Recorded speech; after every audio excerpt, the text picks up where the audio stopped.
Hello दोस्तों, welcome back to the channel again. और आज इस वीडियो में बात करेंगे प्राइमरली हम लोग एज्योर वर्चुअल नेटवर्क के बारे में, जिसमें हम जानेंगे कि एज्योर वर्चुअल नेटवर्क होता क्या है और इसका क्या यूज़ है। और उसके अलावा वर्चुअल नेटवर्क के रिलेटेड ही जब इम्प्लीमेंट करते हैं तो और कुछ टर्म्स के बारे में और सर्विसेज के बारे में हमें जानकारी होनी चाहिए, जैसे कि नेटवर्क सिक्योरिटी ग्रुप क्या होता है, एप्लीकेशन सिक्योरिटी ग्रुप क्या होता है, इनको यूज़ कब करते हैं, कैसे करते हैं, फिर पेयरिंग क्या होती है और राउटिंग क्या होती है। तो ये इन टॉपिक के बारे में आज इस वीडियो में डिस्कस करेंगे। तो चलिए आज का वीडियो स्टार्ट करते हैं। तो सबसे पहले हम जान लेते हैं कि एज्योर वर्चुअल नेटवर्क क्या है। तो चलिए एक क्लासिक एग्जांपल से समझते हैं कि वर्चुअल नेटवर्क आखिर होता क्या है।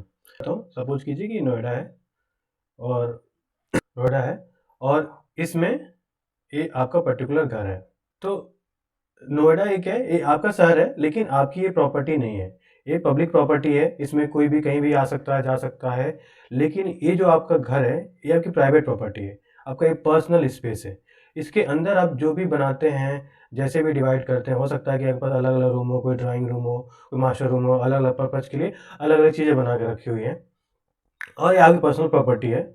लेकिन ये आउटसाइड वर्ल्ड से डिस्कनेक्टेड है। कोई ऐसे नहीं जा करके कोई भी आसानी से यहाँ पे अंदर आ सकता है या फिर बाहर जा सकता है। आप जब तक परमिशन नहीं देंगे तो अंदर नहीं आ सकता। और अंदर भी आने के लिए वो कौन से रूम में आना है, कौन से रूम में जाने के लिए, ये आप डिसाइड करते हो, डिपेंडिंग कि आप उस पर्सन को कितने अच्छी तरह से जानते हो। तो सिमिलरली वर्चुअल नेटवर्क भी एक आपका पर्सनल स्पेस है क्लाउड में। तो मान लीजिए ये हमारा क्लाउड है, ये जो क्लाउड है इसको क्लाउड ही देते हैं। और इसके अंदर आपने एक वीनेट बनाया जिसको हम वर्चुअल नेटवर्क बोलते हैं। और इसके अंदर आपके पास हो सकता है कि छोटे छोटे आपने सबनेट काट के रखे हुए हैं। तो ये क्या हुआ, वीनेट आपका पर्सनल स्पेस हो गया और इसमें अलग अलग छोटे छोटे आपने सबनेट काट के दिया। अब सबनेट क्या होता है, वीनेट क्या होता है कि एक बड़ी आईपी होती है। हो सकता है कि आपने इसको 10.0.0.0 दिया हुआ /24 हो गया। हो सकता है अब इसको आपने अलग अलग इस बड़े रेंज को, ये वीनेट की आपकी आईपी है, आपने उसको सबनेट में काट के छोटे छोटे आईपी इससे बना। हो सकता है आप इसने /29 की आईपी दे दी, इसको /28 दे दिया। ऐसे ऐसे करके आपने अलग अलग छोटे छोटे सबनेट बना दिए। जैसे कि आप बड़े से आपके पर्सनल एरिया को काट के छोटे छोटे आपने रूम बनाया, ऐसे अपने कन्वीनियंस के हिसाब से, अपने एप्लीकेशन की रिक्वायरमेंट के हिसाब से आपने अलग अलग सबनेट काट के सकता है। हो सकता है कि आप इस सबनेट को आप बोल दें कि प्राइवेट सबनेट है, हो सकता है कि ये पब्लिक सबनेट हो सकता है कि आपका डीबी सबनेट हो। तो ऐसे ऐसे आप अलग अलग आप सबनेट काटते हैं। तो ये सबनेट कुछ नहीं होता था, बल्कि इस बड़े से सबनेट का जो हमने आईपी रेंज दिया उसके छोटे छोटे हिस्से होते हैं जो हम डिवाइड करते हैं। तो सिमिलरली जैसे कि हमने घर का एग्जांपल लिया था, वैसे ही इस पूरे क्लाउड में, जो क्लाउड है उसमें आपका एक पर्सनल स्पेस होता है जिसपे आप अपने वर्कलोड को होस्ट करते हो, अपने डेटाबेस को होस्ट करते हो। आप कंट्रोल करते हो कि कौन किस सबनेट में आ सकता है, कि कौन से एरिया जा सकता है। ओवरऑल आप हर तरह से इसको कंट्रोल कर सकते हो। आप अपने डेटा को होस्ट कर सकते हो, आपस में कम्युनिकेट भी करा सकते हो। ये सारी चीज़ें आप इंश्योर करते हो वर्चुअल नेटवर्क की मदद से। तो बस इतना ही कॉन्सेप्ट है कि वर्चुअल नेटवर्क एक आपका पर्सनल स्पेस हो जाएगा। जो जैसे नॉर्मल आप ट्रेडिशनल नेटवर्क में, हम नेटवर्क क्यों बनाते हैं कि आप हमारे जो रिसोर्सेज हो आपस में कम्युनिकेट कर सके। उसी तरह से यहाँ पे हम अपने एक वर्चुअल नेटवर्क बना लेते हैं जिस पे हमारा फुल्ली कंट्रोल होता है, जिसको अलग अलग सबनेट्स में अपने रिक्वायरमेंट के हिसाब से, एप्लीकेशन के रिक्वायरमेंट के हिसाब से, अपने बिजनेस के रिक्वायरमेंट के हिसाब से हमने अलग अलग सबनेट्स में डिवाइड करते हैं। और फिर उस पर हम पॉलिसी लगाते हैं, सिक्योरिटी ग्रुप्स लगाते हैं और फायरवॉल लगाते हैं और कंट्रोल करते हैं कि हमें इसके अंदर की रिसोर्सेज को कैसे मैनेज करना है। तो चलिए इसी चीज़ को हम एज्योर में करके देखते हैं। तो हम अभी एज्योर पोर्टल पे आ गए हैं। फिर मैं क्लिक करता हूँ अपने वर्चुअल नेटवर्क पे। अब देखिए यहाँ पे कोई वर्चुअल नेटवर्क नहीं है, तो नेटवर्क बनाने से पहले रिसोर्स ग्रुप बना लेते हैं। एक एक्चुअली हम वर्चुअल नेटवर्क बनाते समय भी रिसोर्स ग्रुप बना सकते हैं, बट एक थोड़ा अच्छा पिक्चर देता है कि पहले रिसोर्स ग्रुप बना लें ताकि समझ में आए कि कैसे चीज़ें हो रही हैं। तो I like it doing this way. आप डायरेक्टली भी बना सकते हैं, but in A production environment most probably आपके पास रिसोर्स ग्रुप होगा। और नहीं होता है तो पहले रिसोर्स ग्रुप ही, ग्रुप का नेमिंग कन्वेंशन होगा, डिसाइड करके रिसोर्स ग्रुप ही बनता है। फिर बाद में आप वर्चुअल नेटवर्क बनाते हो। तो हमारा वर्चुअल सब्सक्रिप्शन है, इसमें मैं इसका नाम देता हूँ demo VNet -RG, so that we can identify कि वीनेट के डेमो के लिए होता है। सेंट्रल, इस बार भी मैं सेंट्रल इंडिया ही हम लोग लेते हैं, और रिव्यू एंड क्रिएट। हमारा रिसोर्स ग्रुप क्रिएट हो गया हमारा। अब चलते हैं वर्चुअल नेटवर्क क्रिएट करते हैं। यहाँ से क्रिएट पे क्लिक करेंगे और डेमो वीनेट आरजी हमारा रिसोर्स ग्रुप का नाम है, और इसको भी देते हैं demo VNet. Region as it is resource group वाला ही लेते हैं, चेंज नहीं कर सकते। नेक्स्ट करते हैं, अभी इसको एज इट इज छोड़ेंगे। नेक्स्ट पे हम आईपी एड्रेस पे आ जाते हैं। तो यहाँ पे आप देखिएगा कि बाय डिफॉल्ट ये 10 की सीरीज की आईपी ले हमें सजेस्ट कर रहा है, बट ये आईपी आपको आपके नेटवर्क टीम से मिल सकती है, आपके एप्लीकेशन टीम से मिल सकती है। हो सकता है कि सम केसेस में आपको खुद ही अवेलेबल आईपी जो होगी आपको आइडेंटिफाई करनी पड़ेगी कि कितने रेंजेस होते हैं। अब ये हो सकता है कि यहाँ पे /16 दिखा रहा है, तो /16 मतलब 65,536 आईपी एड्रेसेस। तो यहाँ पे आईपी कितने चाहिए, कितना बड़ा रेंज होगा, ये आपके एप्लीकेशन की कितनी है, कितने सर्वर चाहिए, कितने आप इंस्टेंसेस उस पर रन करना चाहते हैं, क्या क्या चीज़ें कितने सारे एप्लीकेशन रन करना चाहते हैं, उसके हिसाब से कैलकुलेट होगी। और फिर आप डिसाइड करते हो कि हमको कितनी आईपी चाहिए, उस हिसाब से आप अपना वीनेट बनाते हो। और एक चीज़ और, आप एक बार ये डिसाइड कर लिए कि मेरी ये आईपी रहेगी, हो सकता है 10 सीरीज की हो, 198 सीरीज की हो, किसी भी क्लास की आईपी हो, लेकिन एक बार आप डिफाइन कर दिए तो आप चेंज नहीं कर पाएंगे। आप extra IP address range add कर सकते हो, लेकिन एग्जिस्टिंग में जो आपने ऐड किया हुआ है वो फ्यूचर में चेंज नहीं होगी अगर कोई भी रिसोर्स डिप्लॉय हो गया है। तो अगर रिसोर्स चेंज करना चाहते हैं तो एक ही तरीका है कि आप सारे रिसोर्सेज को डिप्लॉय जो किए हैं उसको डिलीट कीजिए, जो कि एकदम इम्प्रैक्टिकल तरीका है उस, और फिर जाके चेंज कर पाएंगे। तो इसको ओवरकम करने के लिए एक ऑप्शन है वीनेट में ही कि आप एडिशनल एड्रेस स्पेसेस स्पेसिफाई कर सकते हैं rather than changing the existing address spaces. जब एड्रेस स्पेस बोल रहे हैं तो ये इसकी बात कर रहे हैं स्लैश जो भी रेंज हो। तो फॉर एग्जांपल अभी हमें इतनी सारे आईपी की जरूरत नहीं है, तो 24 बिट मास्क सेलेक्ट करते हैं जिसमें 256 आईपी एड्रेसेस हमें मिल जाएंगे। अब जब भी आप वीनेट क्रिएट करते हैं फर्स्ट टाइम, तो हमें बाय डिफॉल्ट एक डिफॉल्ट सबनेट क्रिएट करने के लिए बोलता है, तो हमें एटलीस्ट एक सबनेट क्रिएट करना ही पड़ेगा। मैं चाह रहा हूँ कि इसको मैं डिफॉल्ट नाम ना दे करके मैं इसको देता हूँ नाम पब्लिक सबनेट। अगर पब्लिक नाम देने से पब्लिक नहीं हो गया, इस पे हमें जो पॉलिसी सिक्योरिटी ग्रुप लगाएंगे, जो कि अभी थोड़ी देर में समझेंगे वीनेट क्रिएट होने के बाद, और उसके हिसाब से हम डिफाइन करेंगे कि हमारा पब्लिक सबनेट रहेगा कि प्राइवेट सबनेट रहेगा। तो बाय डिफॉल्ट पर्पस हमें डिफॉल्ट ही छोड़ना है। ये अलग अलग टेम्पलेट ऑलरेडी बना प्री बिल्ड होगा कि अगर बेस्टियन के लिए यूज़ करना चाहते हैं तो आप, या फायरवॉल होस्ट करना चाहते हैं उस पर्टिकुलर सबनेट में, या नेटवर्क गेटवे उस सबनेट में होस्ट करना चाहते हैं, लाइकवाइज आप अलग अलग बाय डिफॉल्ट टेम्पलेट बना करके माइक्रोसॉफ्ट ने दिया आप चूज़ कर सकते हैं, तो थोड़ा क्विकली क्रिएट हो जाएगा।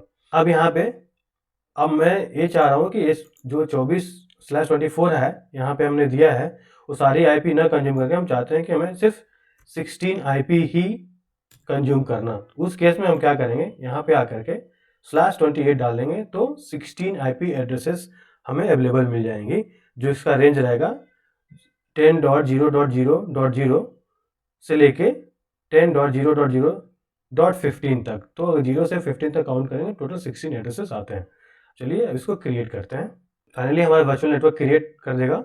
ये देखिए हमारा वर्चुअल नेटवर्क क्रिएट हो गया विद इन अ मिनट, कुछ सेकंड्स में ही क्रिएट हो गया है पर्टिकुलर जो आरजी हमने रिसोर्स ग्रुप बनाया था उस रिसोर्स ग्रुप के अंदर। अब यहाँ पे जो मैं बता रहा था कि आप इसके एड्रेस पे चेंज नहीं कर सकते। अभी इस वीनेट में हमने कुछ भी डिप्लॉय नहीं किया है, कुछ भी क्रिएट नहीं किया, अभी हमारे पास ऑप्शन आएगा चेंज करने के लिए। लेकिन जब हम डिप्लॉय कर देंगे तो ये चेंज करना मुश्किल हो जाएगा।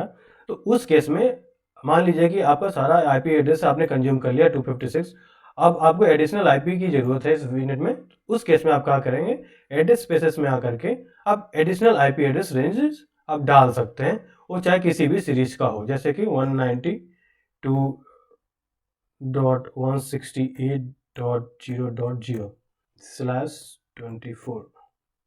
तो ये देखिए अगेन मैं 256 आईपी एड्रेसेस को ऐड करने के लिए ऑप्शन दे रहा है। अगर मैं सेव करूंगा तो ये सेव हो जाएगा। फिलहाल अब हमको ज़रूरत नहीं है ऑलरेडी, क्योंकि हमें डेमो है, 1 2 आईपी से ही हमारा काम चल जाएगा, तो मैं इसको सेव नहीं कर रहा हूँ। अब नेक्स्ट आते हैं सबनेट में। हमने एक सबनेट क्रिएट किया और हमें 11 आईपीज अवेलेबल मिली। अभी जब हम क्रिएट कर रहे थे इस सबनेट को तो हमें /28 में 16 आईपी एड्रेस दिखा रहा था, बट यहाँ पे 11 ही आईपी यूज़ करने के लिए बोल रहा है कि सिर्फ 11 आईपी ही मैं यूज़ कर सकता हूँ। तो ऐसा क्यों हो रहा है? तो ऐसा इसलिए हो रहा है कि जब भी हम सबनेट क्रिएट करते हैं तो उसमें से फर्स्ट 5 आईपीज 0 to 5 आईपीज होती है, वो माइक्रोसॉफ्ट अपने इंटरनल यूजेस पर्पज़ के लिए, राउटिंग मैकेनिज्म और भी बाकी अदर पर्पजेस के लिए यूज़ करता है। 5 आईपीज हम यूज़ नहीं कर सकते, रिमेनिंग जो अवेलेबल आईपी है उन्हीं को यूज कर पाएंगे। तो चलिए एक और सबनेट क्रिएट कर देते हैं जिसका हम नाम देते हैं प्राइवेट सबनेट।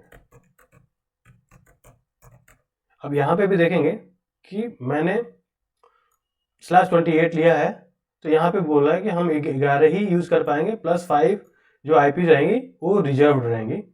तो ठीक है, इसको हम सेव करते हैं। तो यहाँ पे मैंने 2 सबनेट क्रिएट कर दिया, एक public subnet and private subnet. यहाँ पे आप मैंने लॉजिक नहीं लगाया, सिर्फ मैंने नाम दिया हुआ है। सिर्फ नाम देने से पब्लिक और प्राइवेट नहीं होगा। जब हम इस पे पॉलिसीज लगाएंगे, सिक्योरिटी ग्रुप लगाएंगे, बेसिकली सिक्योरिटी ग्रुप लगाएंगे और उसी चीज़ को अलाउ करेंगे जो प्राइवेट के लिए जरूरी हो, और फिर पब्लिक सबनेट के लिए वही चीज़ें, वही ट्रैफिक अलाउ करेंगे जो पब्लिक के लिए होगा, तभी हम इसको कंसिडर करेंगे कि ये पब्लिक है कि प्राइवेट है। फिलहाल अगर आप देखेंगे ना सिक्योरिटी ग्रुप मेरे पास कोई असाइंड है इस सबनेट पे, ना राउट टेबल असाइन है। तो चलिए हम नेटवर्क सिक्योरिटी ग्रुप पहले समझ लेते हैं, अब फिर क्रिएट करके इसको असाइन करते हैं। तो एक तो हम ये समझ लिए वर्चुअल नेटवर्क में कि हमारा एड्रेस स्पेस क्या होता है। जो वर्चुअल नेटवर्क जब हम बनाते हैं उसका आईपी एड्रेस रेंज होता है, इसी को हम डिवाइड करके सबनेट बनाते हैं। अगर एड्रेस स्पेस एग्जॉस्ट होता है तो हमें एडिशनल एड्रेस स्पेस ऐड करने का ऑप्शन आता है, बट एग्जिस्टिंग को हम चेंज नहीं कर पाएंगे, ये ध्यान रखने वाली बात है। तो यही चीज़ें वर्चुअल नेटवर्क में समझने की ज़रूरत है। इसके अलावा पेयरिंग है जो हम बात करेंगे। 2 चीज़ें और हम डिस्कस करेंगे, लेकिन नेक्स्ट वीडियो में होगा। जो सर्विस एंड पॉइंट क्या होता है, पब्लिक एंड पॉइंट क्या होता है, in virtual network integration, virtual network perspective से इसको जाना बहुत ही इंपॉर्टेंट है, क्योंकि इंटरव्यू क्वेश्चन भी आता है और मोस्टली हर जगह ये दोनों चीज़ें यूज ही होती हैं। तो इस वीडियो में कवर करने के बाद हम इन दोनों टॉपिक को कवर करेंगे। तो नेक्स्ट है हमारा सिक्योरिटी ग्रुप। तो सिक्योरिटी ग्रुप को समझने के लिए यहाँ से डायग्राम की हेल्प से हम लोग समझ लेते हैं कैसे सिक्योरिटी ग्रुप को काम करता है। ये हमारा वीनेट है, मैंने सबनेट बनाया 2। एक ये मान लीजिए हमारा पब्लिक सबनेट है, सबनेट, और ये है प्राइवेट सबनेट। अब मैंने एक यहाँ पे एनएसजी लगा दिया। हो सकता है सबनेट के अंदर मेरे और वीएम्स हो, यहाँ पे वीएम डाल सकता हूँ। तो सिक्योरिटी, पहले तो सिक्योरिटी ग्रुप यहाँ पे भी लगा सकते हैं, ये समझने वाली बात है, सबनेट पे भी। और दूसरा एक सिक्योरिटी ग्रुप वीएम के पास भी लगा सकते हैं, ये आपके ऊपर हो सकता है कि आप एक ही जगह लगाओ, हो सकता है कि आप दोनों जगह लगाओ। तो ये सिक्योरिटी ग्रुप पहले तो अगर कोई पूछे कि कहाँ कहाँ लग सकता है, तो ये बोल सकते हैं कि हम अप्लाई कर सकते हैं सबनेट के ऊपर, और दूसरा वीएम के ऊपर, वीएम के निक के ऊपर हमारा सिक्योरिटी ग्रुप लगता है। तो ये हो गया मेरा वीएम्स हो गया, ये हो गया हमारा सबनेट, और ये हो गया हमारा सिक्योरिटी ग्रुप। इसको मैं एसजी बोल देता हूँ, एसजी। ये भी हो गया सिक्योरिटी ग्रुप। तो एक सिक्योरिटी ग्रुप का फंडा है कि हम लगा कहाँ सकते हैं, एक तो सबनेट पे लगा सकते हैं, दूसरा वीएम पे लगा सकते हैं। अब ये होता है कि काम क्या करता है सिक्योरिटी ग्रुप। सिक्योरिटी ग्रुप में हम डिफाइन करते हैं कि जो नेटवर्क का ट्रैफिक आ रहा है, कौन से ट्रैफिक को अलाउ करना है और कौन को डिफाइन कर किस ट्रैफिक को डिनाई करना है। तो बेसिकली आपको नेटवर्क के ट्रैफिक को ब्लॉक करना हो तो, और अलाउ करना हो तो, इसको बोल सकते हैं काइंड ऑफ फायरवॉल है, जो आप अपने सबनेट पे लगा सकते हैं, अपने वर्चुअल मशीन के ऊपर भी लगा सकते हैं। और फायरवॉल है जिससे आप नेटवर्क के ट्रैफिक को कंट्रोल करते हैं। तो मान लीजिए कि मेरा ये इंटरनेट है, यहाँ से कोई यूजर ट्रैफिक भेज रहा है पोर्ट 80 पे या 443 पे, तो यहाँ पे हम रूल डिफाइन करेंगे सिक्योरिटी ग्रुप पे कि क्या इस ट्रैफिक को हमें 80 पे अलाउ करना है कि नहीं। अगर अलाउ है तो फिर बाद में इस वीएम पे जाएगा, अगर डिनाई है तो ये वीएम पे नहीं जाएगा यहाँ पे।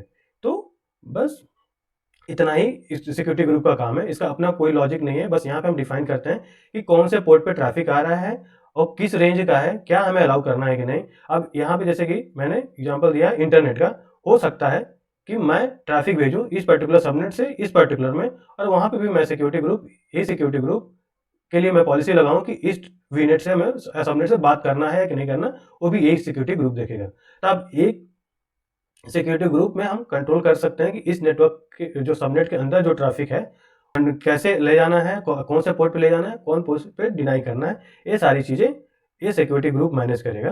तो basically on a nutshell security group हमें नेटवर्क के ट्रैफिक को अलाउ और डिनाई करने के लिए, मैनेज करने के लिए हमें हेल्प करता है, और ये हम अप्लाई कर सकते हैं सबनेट लेवल पे भी और वीएम लेवल पे भी।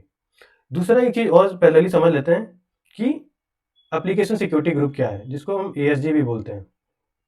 तो एप्लीकेशन सिक्योरिटी ग्रुप क्या होता है कि मान लीजिए कि मेरा फिर एक न्यू डायग्राम से समझते हैं, फिर से ये समझ लीजिए मेरा वीनेट है और इसमें है एक मेरा सबनेट।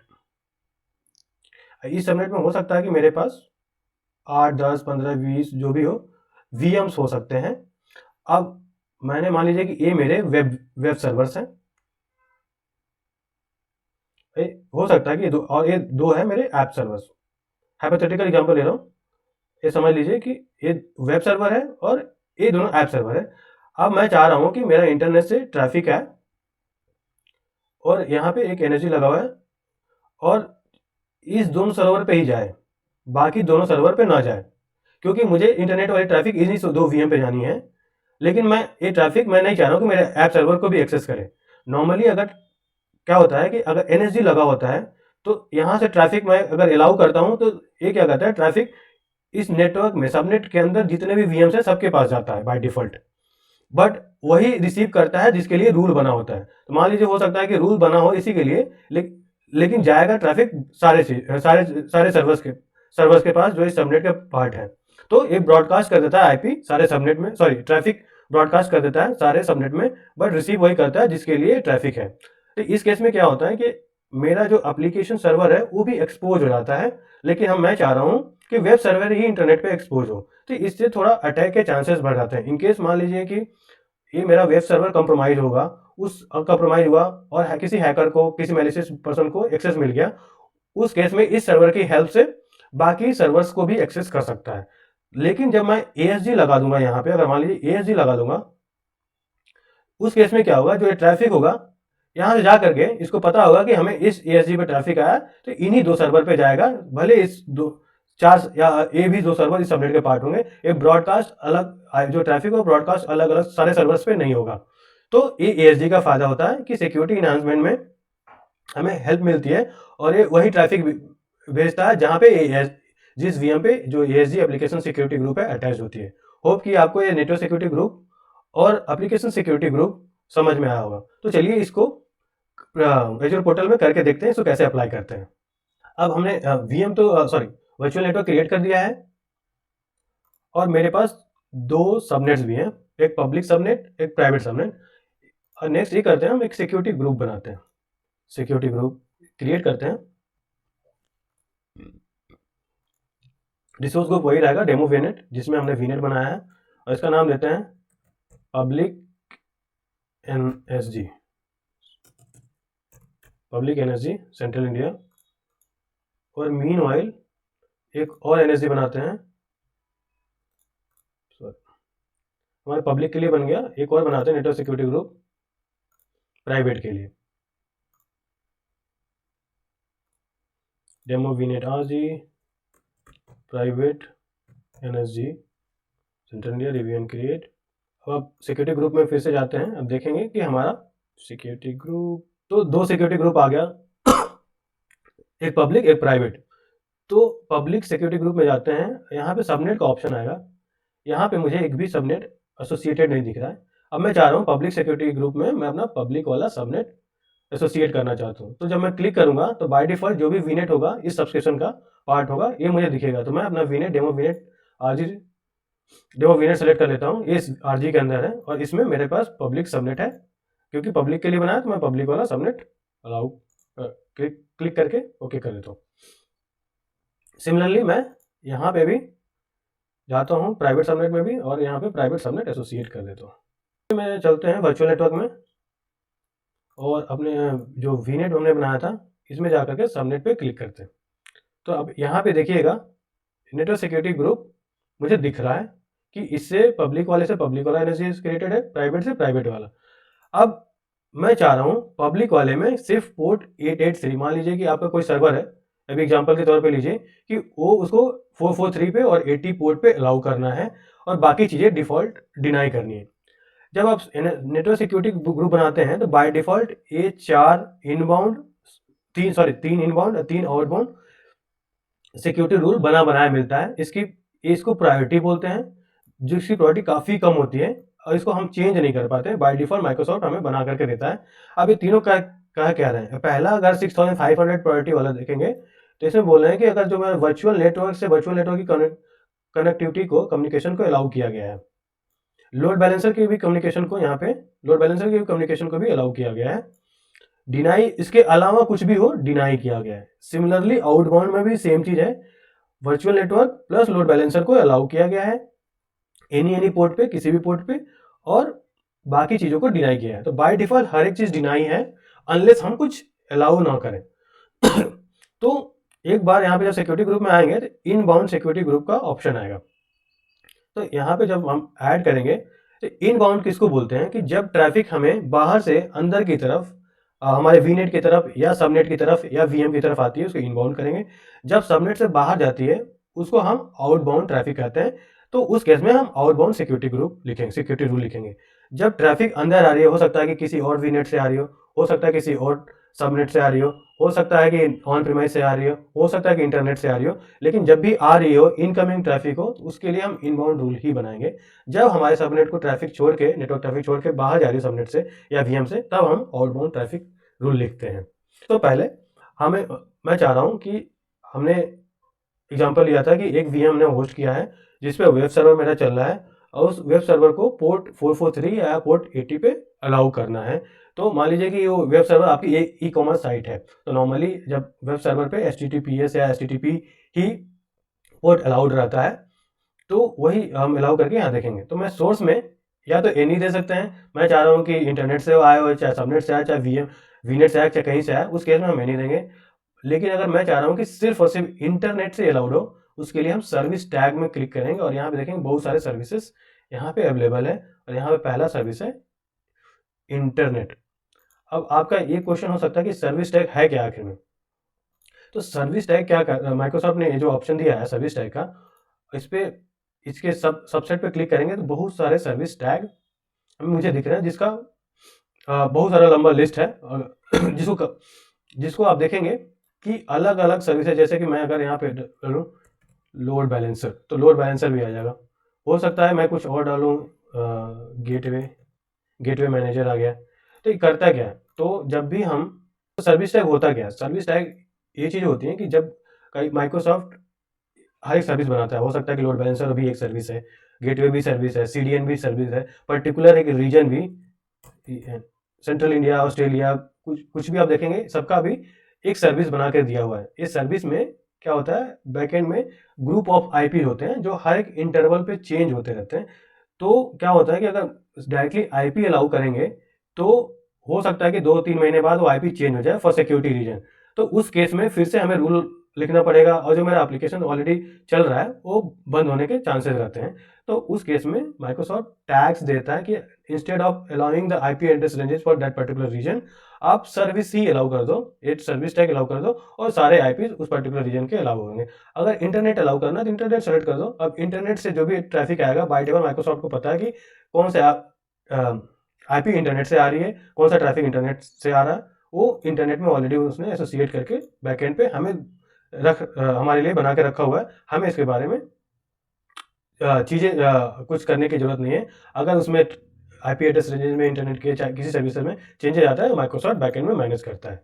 तो मान लीजिए कि अब हमारा वापस लौटते हैं अपने यूज केस पे कि मुझे इंटरनेट से जो भी ट्रैफिक आए उसको मुझे 443 पे अलाउ करना है। तो मैंने ले लिया सर्विस टैग में इंटरनेट और सोर्स में मैं बोला कि सोर्स पोर्ट रेंज कोई भी हो, क्योंकि मुझे नहीं पता किस पोर्ट रेंज से ट्रैफिक आएगा। मुझे तो सिर्फ 80 और 443 पे ही अलाउ करना है। तो सोर्स कुछ भी रख सकते हैं। डेस्टिनेशन में मैंने एनी रखा हूं और सर्विसेज में कस्टम रख के मैं पोर्ट रेंज डिफाइन कर रहा हूं कि या तो 443 अलाउड हो या फिर कॉमा दे करके अगर मल्टीपल पोर्ट है तो 80 पोर्ट मुझे अलाउ करना है। अगर मान लीजिए कि आपके पास 10 पोर्ट है, पोर्ट रेंज है, तो आप ऐसे दे सकते हैं कि जैसे कि मान लीजिए 50 से 100 पोर्ट रेंज तक मुझे अलाउ करना है, तो 50-100। तो ऐसे भी, सॉरी ऑलरेडी मैंने 80 डाला हुआ है इसलिए ले सपोज 100 to 200। तो ऐसे भी तो 100 से 200 के बीच में जो भी पोर्ट होगा सारे अलाउड हो जाएंगे। तो रेंज देना हो तो ऐसे दे सकते हैं, अगर एक एक करके देना है तो कॉमा करके सारे पोर्ट मेंशन कर देंगे। फॉर एग्जाम्पल फॉर नाउ मुझे 443 और 80 ही अलाउ करना है।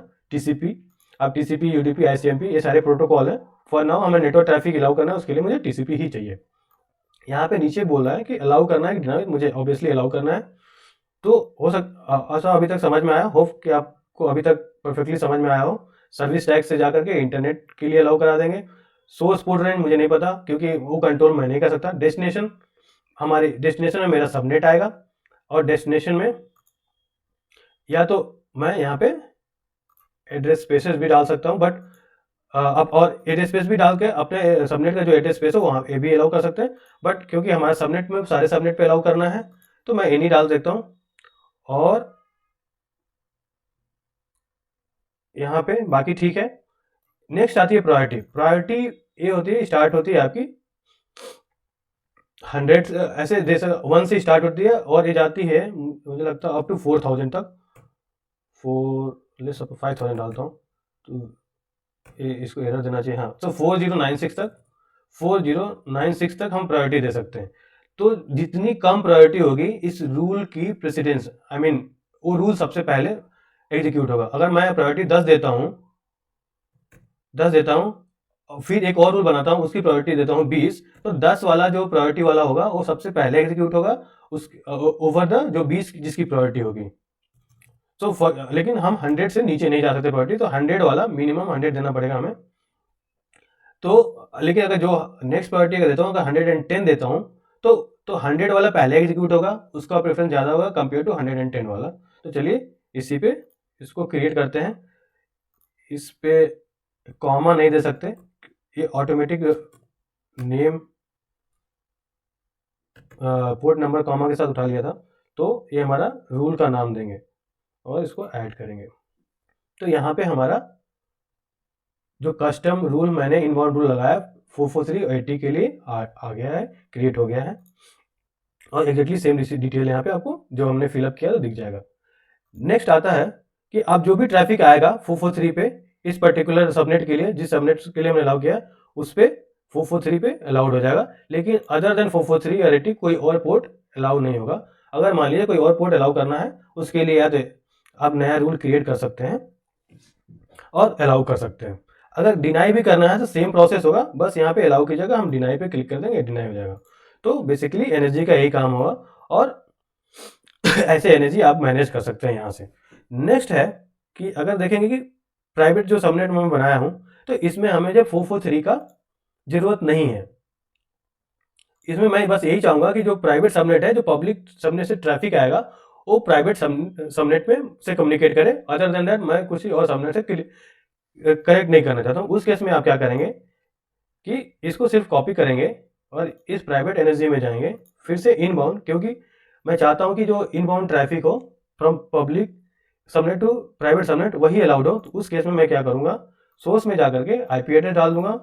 सोर्स मेरी रहेगी अपनी पब्लिक आईपी एड्रेस रेंज, जो सबनेट पब्लिक सबनेट जो बनाता है उसका रेंज।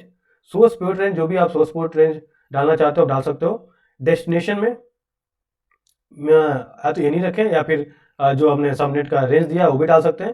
फिलहाल मैं एनी रखता हूँ। और जो भी पोर्ट आपको अलाउ करना है पब्लिक से, मान लीजिए आपका एप्लीकेशन रन कर रहा है 5512, हो सकता है एप्लीकेशन को और जरूरत पड़े 5613, ऐसे करके जो भी जितने भी पोर्ट हैं आप अलाउ करें।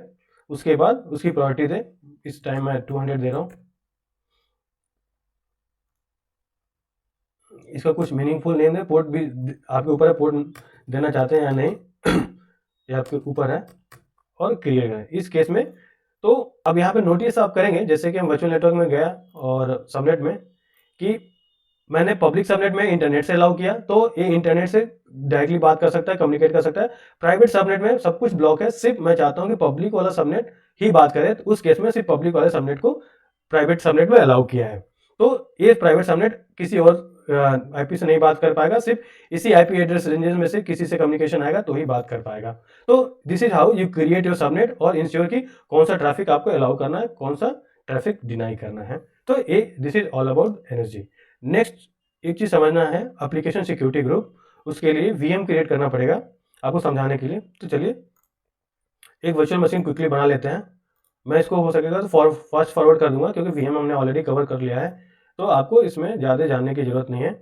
इसको या तो स्किप कर दूंगा या फास्ट फॉरवर्ड करके जैसे कंप्लीट हो जाता है वीएम क्रिएशन, फिर हम कनेक्ट करते हैं इस पर। तो मेरा हमारा वीएम क्रिएट हो रहा है, तब तक चल के एप्लीकेशन सिक्योरिटी ग्रुप हम क्रिएट कर लेते हैं। हम टाइप करेंगे तो एप्लीकेशन सिक्योरिटी ग्रुप, अभी देखिए हमारे सब्सक्रिप्शन में कोई भी एप्लीकेशन सिक्योरिटी ग्रुप नहीं है, तो मैं क्रिएट कर रहा हूँ और अपने ही सेम आरजी में जिसमें मैंने वीनेट क्रिएट किया है उसी में मैं कर रहा हूँ। इसका नाम देता हूँ वेब ESG।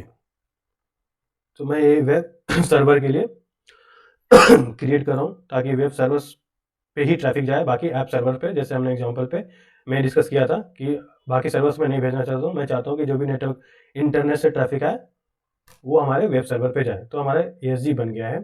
तो सबसे पहले हमारा ESG बन के रेडी हो गया है, तो मैं क्या करूँगा, हमारा VM भी बन गया है, हमारा वीनेट टेस्ट VM करके बनाया है। सबसे पहले VM में जाएंगे और यहाँ पे एक ऑप्शन आएगा एप्लीकेशन सिक्योरिटी ग्रुप का, और यहाँ पे एसोसिएट करने के लिए, ऐड एप्लीकेशन सिक्योरिटी ग्रुप करने के लिए एसोसिएट करने का ऑप्शन आएगा। और जब भी यहाँ क्लिक करेंगे तो हमें हमारा जो बनाया था वेब ESG करके वो दिख जाएगा। तो मैंने अटैच कर लिया। अब ये ESG इस VM से टैग हो गई, जो हमारी वेब ESG है इस VM से टैग हो गई। अब क्या करेंगे, हम नेटवर्क सिक्योरिटी ग्रुप में जाएंगे जो हमने बनाया था। तो वेब मैं क्या चाह रहा हूँ कि जो इंटरनेट से ट्रैफिक आए वो सिर्फ पर्टिकुलर जो VM बनाया है उसी पे जाए, पर्टिकुलर सबनेट में, बाकी VMs में बाकी IP के पास ना जाए, चाहे और भी अगर सबनेट में VM है उस पर ना जाए, सिर्फ जो VM अभी हमने बनाया उसी पे जाए। तो उसके लिए क्या करेंगे, यहाँ पे गए एक और रूल की हेल्प से समझ लेते हैं कि अगर सर्विस टैग में गए, इंटरनेट से कोई भी ट्रैफिक आया किसी भी पोर्ट रेंज पे, अभी इसको ऐसे छोड़ देते हैं, तो यहाँ पे ट्रैफिक आए वो सिर्फ उसी VM पे जाए और किसी और VM पे न जाए उस पर्टिकुलर सबनेट में। तो यहाँ पे मैं क्या करूँगा, सर्विस टैग में सिर्फ मैंने इंटरनेट दे दिया, सोर्स में सोर्स पोर्ट रेंज कुछ भी रख दीजिए, और यहाँ पे देखिएगा ऑप्शन आ रहा है एप्लीकेशन सिक्योरिटी ग्रुप का, और जैसे ही क्लिक करेंगे एप्लीकेशन सिक्योरिटी ग्रुप पे तो आपको अपने एप्लीकेशन सिक्योरिटी ग्रुप जो बनाया आपने आपको दिखेगा। और कौन से पोर्ट पे, मान लीजिए कि 8080 पे ही अलाउ करते हैं, या फिर 443 पे, ले सपोज 443 पे आप अलाउ करना चाहते हैं एनी पोर्ट रेंज पे, तो यहाँ पे और इसकी प्रायोरिटी देते हैं 110 और ऐड करते हैं। प्रायोरिटी का मतलब ये होता है कि किस उसका वेटेज कितना है, कि प्रेसिडेंस कितना रहेगा रूल का। जितनी लो प्रायोरिटी रहेगी उसका प्रेसिडेंट उतना ही ज़्यादा रहेगा, जितनी कम प्रायोरिटी रहेगी उसका प्रेसिडेंस या उसकी प्रायोरिटी उसकी वो उतना ही बाद में एग्जीक्यूट होगा।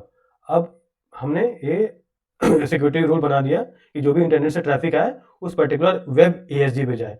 अब ये वेब ESG से जितने भी रिसोर्सेज टैग होंगे वो उसी पे उसी रिसोर्सेज पे ही ये ट्रैफिक भेजेगा, इसके अलावा कहीं भी ट्रैफिक नहीं भेजेगा। तो जैसे कि इस केस में हमारा वेब ESG सिर्फ टैग है मेरे इस VM से, जो हमने VM बनाया है, और किसी से टैग नहीं है। तो इस केस में यहाँ पे देखेंगे हमारा वेब ESG है, तो इसी VM पे ट्रैफिक आएगा। ये VM इस पर्टिकुलर सबनेट में है, इस सबनेट में कम से कम 12 IP हैं, बाकी 10 IP पे नहीं जाएगा, इसी पर्टिकुलर IP पे ट्रैफिक आएगा जो इस VM का पार्ट है। तो होप आपको ESG समझ में आ गया होगा। नेक्स्ट देखते हैं पियरिंग। तो पियरिंग क्या होता है, पियरिंग को भी अच्छे से समझ लेते हैं। एक मैं फिर से पेंट खोल लेता हूँ।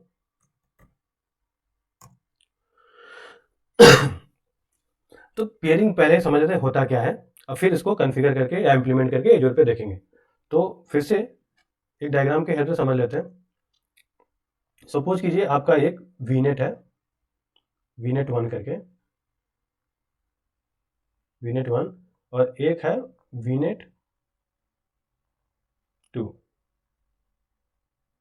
आपने दो वीनेट बना के रखा, हो सकता है कि एक अलग अलग रीजन में भी हो सकता है और अलग अलग रीजन में भी हो सकता है। तो अब पेयरिंग दो टाइप की होती हैं, एक तो सेम रीजन में करने के लिए होती है और अलग रीजन में भी अगर वीनेट है तो भी होती है। तो हो सकता है कि दोनों सेंट्रल इंडिया में ही हो, वीनेट सेंट्रल इंडिया लोकेशन में, और दो अलग अलग वीनेट हो सकता है फॉर वट एवर रीजन। हो सकता है कि अलग अलग इन्वायरमेंट के लिए आपने अलग विनेट बनाया, अलग अलग कस्टमर के लिए अलग अलग विनेट बनाया, और अलग अलग एप्लीकेशन के लिए आपने अलग विनेट बनाया, आपके हो सकता है। और आप चाह रहे हैं कि विनेट आपस में बात करें टू एंड फ्रो। तो उस केस में क्या करेंगे, हम पियरिंग का एक कॉन्सेप्ट आता है, जो क्या कहते हैं, जो हम कन्फिगर करते हैं और इससे हम आपस में कम्युनिकेट करने लगते हैं। तो एक सिंपल सा स्टेप है जो वीनेट का फीचर है, जिसको इनेबल करने से दो अलग अलग वीनेट या तो सेम रीजन में भी हो सकता है या फिर डिफरेंट रीजन में भी हो सकता है, तो भी आपस में कम्युनिकेट करेंगे। ये क्या करता है, एज्योर का जो बैकबोन होता है इंटरनेट का, हो सकता है एज्योर का वीपीएन या एक्सप्रेस राउट यूज करता है। तो हमें सब ऊपर से बहुत कुछ स्टेप्स ही परफॉर्म करते हैं, अंदर में जो वीपीएन का जो एज्योर का वीपीएन है, एक्सप्रेस राउट जो ब्रॉडबैंड है, वो जाकर के यहाँ पे यूज करता है और आपस में कनेक्टिविटी हो जाती है। और अब इसमें जो भी रिसोर्सेज बने होंगे और इसमें भी जो भी रिसोर्सेज बने होंगे आपस में कम्युनिकेट कर सकते हैं। तो चलिए इसको देखते हैं। तो बेसिकली एक पियरिंग का कनेक्टिविटी का काम करता है, पियरिंग दो वीनेट से। हाँ, एक चीज और चीज है कि मान लीजिए कि आपने एक वीनेट और है, वीनेट 3, वीनेट 3। तो इस हो सकता है कि आपने इसमें पेयरिंग किया हुआ और इससे भी आप पेयरिंग कर सकते हैं।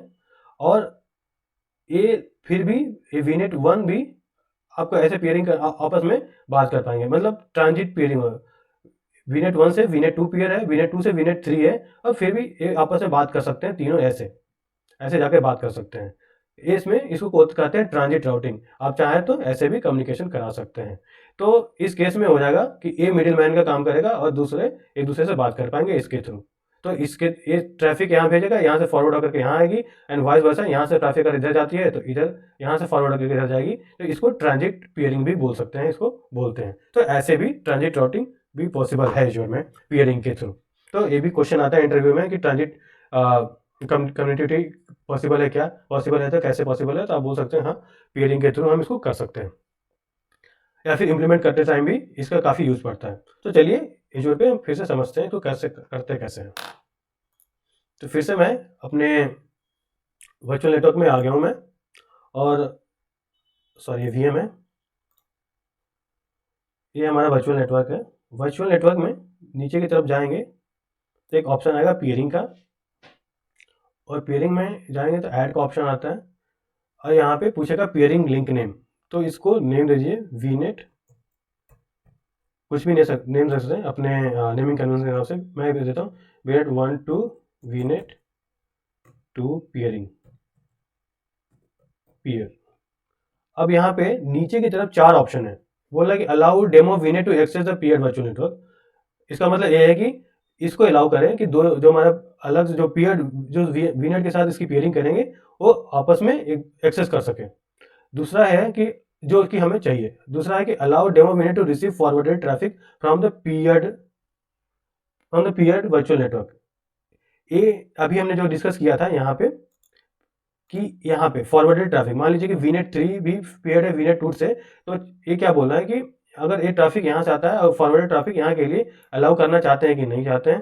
तो अगर आपका आंसर है हाँ, कि अगर वीनेट जो दूसरा जिससे पेयर करेंगे वहाँ पे ट्रैफिक आता है इस वीनेट के लिए, डेमो वीनेट के लिए, तो आप फॉरवर्ड करना चाहते हैं कि नहीं, अगर आपको अलाउ करना है तो आप अलाउ कर सकते हैं। नेक्स्ट है allow gateway in demo VNet to be forwarded to forward traffic to the peer virtual network. तो अगर ये चाहते हैं कि अगर गेटवे से आपकी ट्रैफिक आती है, तो जब आप ऑन प्रीमाइस से एज्योर की कनेक्टिविटी करते हैं तो आप वीनेट में एक गेटवे बनाते हैं, उस गेटवे से भी ट्रैफिक आती है, उसको भी आप पीयर फॉरवर्ड करना चाहते हैं क्या, पीयर नेटवर्क को। तो अगर आपके पास गेटवे अवेलेबल है तो ही जरूरी है, अदरवाइज जरूरी नहीं है। तो फिलहाल हमारे केस में अभी जो हम डिस्कस कर रहे हैं ये दोनों चीज़ें ही इनेबल करके हम इसको आगे बढ़ते हैं। दूसरा नाम देते हैं इसको VNet 2 to VNet 1 peer।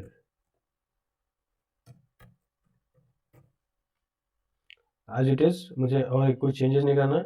यहाँ पर मैं आकर के अपना VNet सेलेक्ट कर लूँगा। एक्चुअली इसलिए बोल रहा है कि हमने वर्चुअल नेटवर्क क्रिएट ही नहीं किया है, तो इसलिए अलाउ नहीं कर रहा है कि सेम VNet से हम पेयर नहीं कर सकते।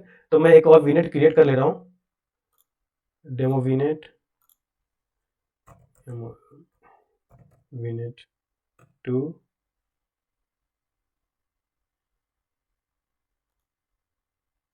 तो ये मेरा दूसरा VNet भी क्रिएट हो गया है। और हाँ, पेयरिंग करने के लिए एटलीस्ट दो VNet होना चाहिए, क्योंकि दूसरा VNet होगा नहीं तो हम पेयर कैसे करेंगे। तो फिर से चल के पेयरिंग करते हैं। यहाँ पे मैंने दूसरा VNet क्रिएट करना भूल गया था, यहाँ पे दूसरा VNet मैंने क्रिएट कर लिया है। फिर से चल के पेयरिंग में चलते हैं और यहाँ पे ऐड पेयरिंग करेंगे। यहाँ पे इसको demo VNet to demo VNet 1 peering, और ये दो चीज़ें मैं अलाउ कर देता हूँ। अभी हमने डिस्कस किया था तो फिर से डिस्कस करने की ज़रूरत नहीं है। यहाँ पे 1 दे देता हूँ, यहाँ पे 2। जस्ट लिंक नेम देना है यहाँ पे, आप अपने कन्वीनियंट के हिसाब से जो भी नेमिंग कन्वेंशन फॉलो कर रहे हैं उसके हिसाब से आप यहाँ पे नेम दे सकते हैं। यहाँ पे मैं सेलेक्ट कर रहा हूँ VNet 2। तो यहाँ पे भी वही ऑप्शन पूछ रहा है जो वहाँ पे फर्स्ट ऑप्शन में है। तो फिलहाल मैं यहाँ पे भी दोनों सेलेक्ट कर लेता हूँ और क्लिक कर लेता हूँ। अब देखिए VNet में पेयरिंग का स्टेटस अपडेटिंग दिखा रहा है, कुछ देर में इस कनेक्टेड शो होना चाहिए। तो यहाँ देखिए कनेक्टेड।